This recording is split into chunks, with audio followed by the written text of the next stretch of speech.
اعوذ باللہ من الشیطان الرجیم، بسم اللہ الرحمن الرحیم۔ یہ سورہ نساء کی آیت نمبر 114 اور 115۔ یہ جو ہے اس میں اللہ تعالیٰ نے سماجی زندگی کے بارے میں بتایا ہے کہ آپ اپنے محلے میں رشتہ داروں کے ساتھ اور سماج کے اندر، سوسائٹی کے اندر کس طرح سے زندگی گزاریں، اس پر فوکس کیا ہے، اور بہت اہم آیت ہے آج کے وقت میں، آج کے حالات میں۔ لا خیر فی کثیر من النجواہم، منافقین کی سرگوشیوں میں سے اکثر میں کوئی بھلائی نہیں ہوتی۔ منافقین کی منفی معنی نگیٹو سرگرمیوں کا ذکر ہو رہا ہے۔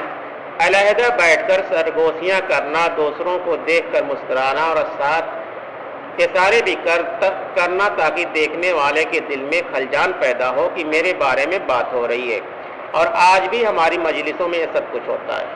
یعنی اللہ تعالیٰ نے کہا کہ جب سرگوشی مطلب کہ کان لگا کے بات کرنا، جیسے مجلس ہو رہی ہے، دو آدمی بیٹھ کے کان لگا کے بات کریں تو جو باقی آدمی وہ یہ سوچیں گے کہ یہ لگتا ہے ہمارے بارے میں بات ہو رہی ہے، تو بدگمانی پیدا ہوتی ہے۔ کیا ہوتی ہے؟ بدگمانی پیدا ہوتی ہے۔ تو اللہ تعالیٰ نے کہا کہ یہ مسلمانوں کی صفت نہیں ہے، یہ منافقوں کی صفت ہے، اس لیے بچنا چاہیے، اور اس سے سماج میں برائی پھیلتی ہے۔ دوسری بات، ہاں چھپا کر جو بات کرنا ہے وہ اس میں آتا ہے صدقہ۔ کیا آتا ہے؟ جو چھپا کر سرگوشی سے دیا جائے اس میں صدقے کا حکم آتا ہے، آگے آیت آئے گی۔ تو یہ مسلمانوں کی صفت نہیں ہے۔ یہ سارے معاملات جوں کا توں انسانی معاشرے کے اندر ویسے ہی آج بھی موجود ہیں، مگر اللہ کا فرمان ہے کہ اس انداز کی خفیہ سرگوشیوں کا زیادہ حصہ ایسا ہوتا ہے جس میں کوئی خیر نہیں ہوتی، جس میں کوئی بھلائی نہیں ہوتی ہے۔ الا من امر بصدقۃ او معروف او اصلاح بین الناس، الا یہ کہ کوئی تلقین کرے صدقہ و خیرات کی یا نیکی کی یا لوگوں کے معاملات کو درست کرنے کی۔ یعنی اللہ تعالیٰ کہہ رہا ہے کہ سرگوشی کب جائز ہے، کہنا مطلب کہ اگر کوئی آدمی اس طرح کام کرے کہ صدقہ کے بارے میں، خیرات کے بارے میں، تو صدقہ اور خیرات کا بہترین طریقہ یہ ہے کہ چھپا کر دیا جائے، جس سے کہ لینے والے کو شرمندگی کرے، اس کی عزت آبرو کا خیال رکھا جائے۔ تو صدقہ تو بہترین طریقہ ہے چھپا کر دینا، یا نیکی یا لوگوں کے معاملات کا درست کرنا۔ یہاں پہ جو معاملات کے درست کرنے کا معاملہ، جیسے مان لیں آپس میں کوئی لڑائی جھگڑا ہو گیا، میاں بیوی کے بیچ لڑائی جھگڑا ہو گیا، کوئی تیسرا آدمی ہے، تب دونوں سے سرگوشی کرے گا، چھپ چھپ کے بات کرے گا، اور تب جا کے صلح ہوگی۔ تو ایک بار حضور صلی اللہ علیہ وسلم نے صحابہ اکرام نے کہا کیا میں تم کو ایسی بات بتاؤں جو روزہ، نماز اور صدقہ سے بھی بہتر ہے؟ تو صحابہ اکرام رضی اللہ عنہ کے اہل رسول ضرور بتائیے۔ تو آپ نے کہا کہ لوگوں کے آپس کے معاملات کو درست کرا دینا، دو آدمیوں کے بیچ جھگڑائی ہو اس کے بیچ صلح کرا دینا، یہ جو ہے بہت بڑا نیکی کا کام ہے۔ اور یہاں پہ جو لفظ آتا ہے بین الناس، یعنی کسی بھی انسان کے بارے میں ہو، چاہے وہ اسلام کا ماننے والا ہو چاہے نہ ماننے والا ہو، اگر ہم دو آدمیوں کے بیچ میں صلح صفائی کرا دیتے ہیں، جھگڑا لڑائی ان کے جو بیچ ہے، میاں بیوی ہیں، پاس پڑوسی ہیں، بھائی بھائی ہیں، رشتہ دار ہیں، جو کوئی بھی ہو، تو بہت بڑی نیکی ہے، سمجھ جائیے۔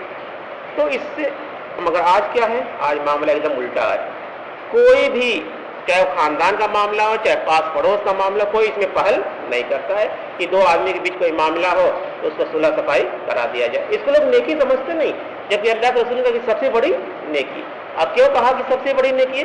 کیونکہ لڑائی اور جھگڑا سے انسان نیکیوں سے دور ہو جاتا ہے۔ کیا جاتا ہے؟ جب دو آدمی آپس میں لڑائی کرتے ہیں تو وہ نیکیوں سے دور ہوتا جاتا ہے، اور یہاں تک آتا ہے کہ وہ اپنے دین سے بھی دور ہو جاتا ہے، اپنے دین سے بھی دور ہے۔ تو اس لیے لڑائی جھگڑا فتنہ بہت بری چیز ہے۔ اسی کا ذکر ہے یہاں پہ کہ خیر والی سرگوشی یہ ہو سکتی ہے کہ خاموشی سے کسی کو علیحدگی میں لے جا کر اس کو صدقہ و خیرات کی تلقین کی جائے۔ بھائی دیکھو، آپ کو اللہ نے غنی کیا ہے، یعنی مالدار بنایا ہے، فلاں شخص محتاج ہے، میں اس کو جانتا ہوں، آپ اس کی مدد کرنی چاہیے، وغیرہ وغیرہ۔ پھر معروف اور بھلائی کے معاملے میں خفیہ صلاح مشورے اگر کیا جائے تو اس میں بھی کوئی حرج نہیں ہے، یعنی لڑائی جھگڑا صلح صفائی کرانے کے لیے۔ اس طرح کسی غلط فہمی یا جھگڑے کی صورت میں فریقین میں صلح صفائی کرانے کی غرض سے خفیہ مذاکرات کسی سازش کے زمرے میں نہیں آتے۔ مثلا دو بھائی جھگڑ پڑے ہیں، اب آپ ایک کی علیحدہ بات میں سنیں اور دوسرے کے پاس جا کر اس کی بہتر انداز میں پیش کرے. آپ کو مغالطہ ہوا، انہوں نے بات یوں نہیں کہی تھی، یوں کہی تھی، اس طرح کی علیحدہ علیحدہ الگ الگ گفتگو جو نیکی کے نیتی سے جاری ہو، یقیناً نیکی اور بھلائی کی بات ہے، جو باعث اجر و ثواب ہے، جو باعث اجر و ثواب ہے. اس میں یہ سماجی زندگی کے بارے میں آج کل بہت معاشرے میں پھیل چکا ہے اور مسلمان اس میں تباہ ہو چکے ہیں.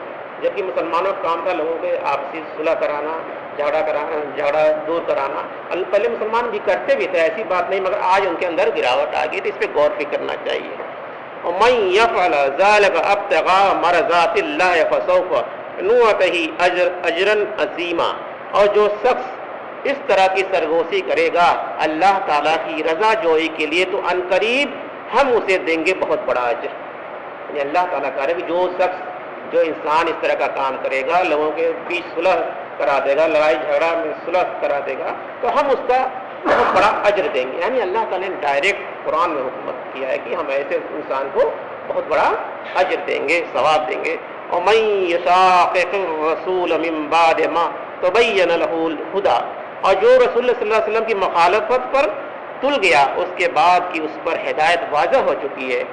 یعنی جو کوئی خفیہ سازش اور چوری چھپے کی لگائی بجھائی کے ذریعے لوگوں کو اللہ کے رسول صلی اللہ علیہ وسلم کے خلاف بھڑکاتا ہے، دیکھو جی یہ اپنے لوگوں کو نواز رہے ہیں، جیسا کہ غزوہ حنین میں ہوا تھا کہ آپ صلی اللہ علیہ وسلم نے مکہ مکرمہ کے ان مسلمانوں کو جو فتح مکہ کے بعد مسلمان ہوئے تھے، مال غنیمت میں سے ان کی دلجوئی کے لیے، جیسے قرآن میں تالیف قلوب کہا گیا ہے، ذرا زیادہ مال دے دیا. تو اس پر بعض لوگوں نے شور مچا دیا کہ دیکھ لیا، جب کڑا وقت تھا تو مشکل وقت تھا تو اسے ہم جھیلتے رہے، اب یہ اچھا وقت آیا ہے تو اپنے رشتہ دار یاد آ گئے. ظاہر ہے کہ مکے والے حضور صلی اللہ علیہ وسلم کے رشتہ دار تھے، قریش کا قبیلہ حضور صلی اللہ علیہ وسلم کا اپنا قبیلہ تھا.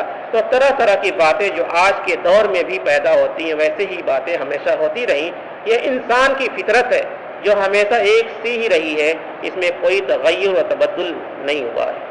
یعنی جنگ ہوئی تھی، آپ صلی اللہ علیہ وسلم نے کسی کو کچھ زیادہ دے دیا مال غنیمت میں، تو اس پہ لوگوں نے سن لیا. تو وہیں پہ اللہ تعالیٰ نے کہا کہ جو رسول اللہ صلی اللہ علیہ وسلم کی مخالفت پر تل گیا اس کے بعد کی اس پر ہدایت واضح ہو چکی ہے.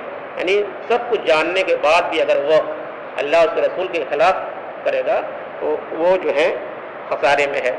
وَيَتَّبَعْ غَيْرَ سَبِيلِ الْمُؤْمِنِينَ. اور وہ اہل ایمان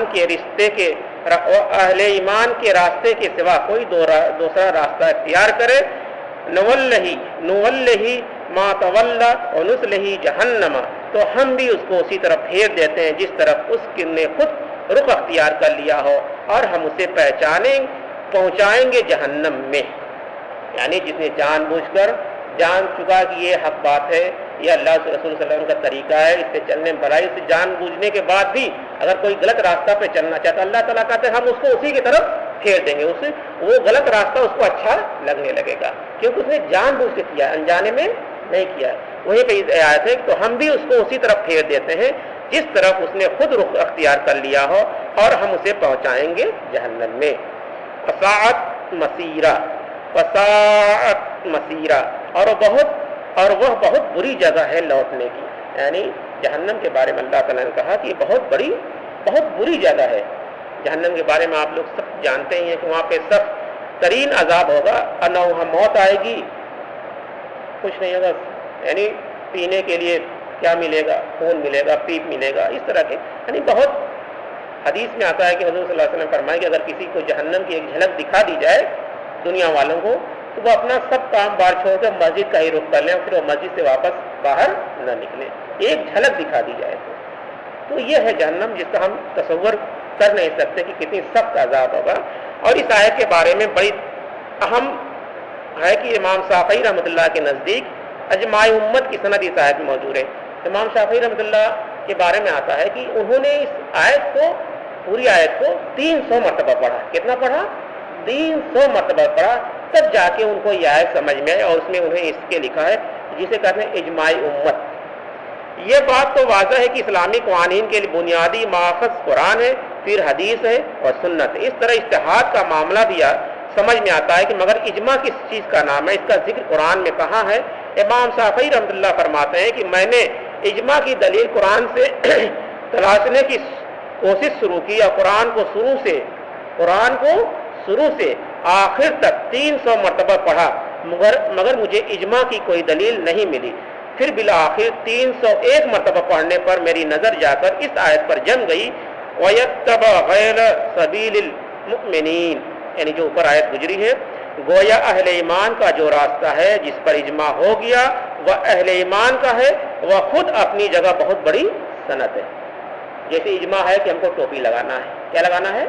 ٹوپی لگانا ہے، یعنی سارے مسلمانوں کا اس پہ اجماع ہے، سارے عالموں کا اجماع ہے کہ ہم کو ٹوپی لگا کے نماز پڑھنی۔ تو وہی پہ یہ آیت ہے جو ہم نے اوپر پڑھی، وہ اور اہل ایمان کے راستے کے ساتھ کوئی دوسرا راستہ اختیار کرے۔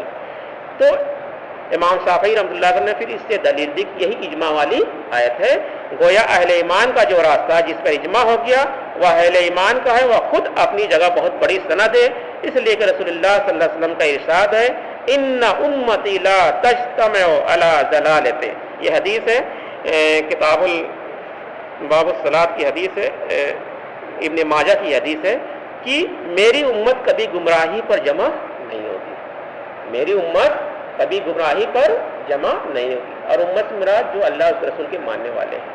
تو جو بھی اجماع ہے اس وقت وہ قرآن حدیث سے ثابت ہے، اگر کوئی اس کا انکار کرتا ہے، منکر ہے، تو وہ سمجھے۔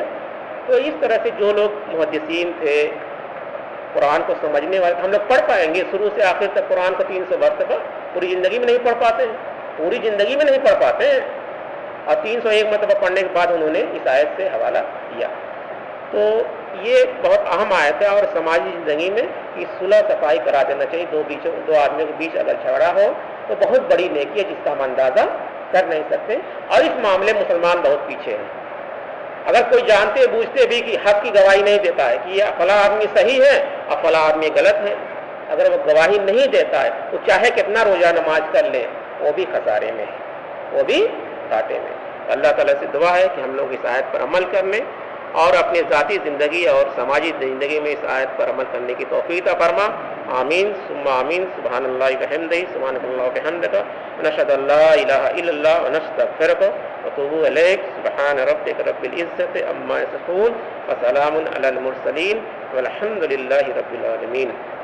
یہ ماحول چل گیا ہے کہ اگر دو آدمی میں کچھ معاملہ ہو جائے تو اور اس کو بھڑکانے کی کوشش کرتے ہیں، ہاں تو یہ چھوڑیے وہ تو